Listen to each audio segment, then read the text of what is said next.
来继续要来讲，这个婚姻关是少数也未实施到路边停车收费的管制。为今年的3月、4月开始，婚姻管政府要伫斗六的虎文路、公园路甲民生南路这3个路段，总共178停车位来试办路边停车收费。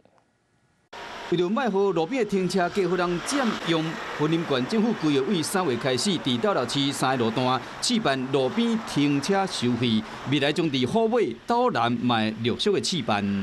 以使用者付费的原则情况下，那而后我们会以渐进式的从蛋黄区、蛋白区慢慢的来以路边停车方式。使用者付费，一般的民众拢会当接受。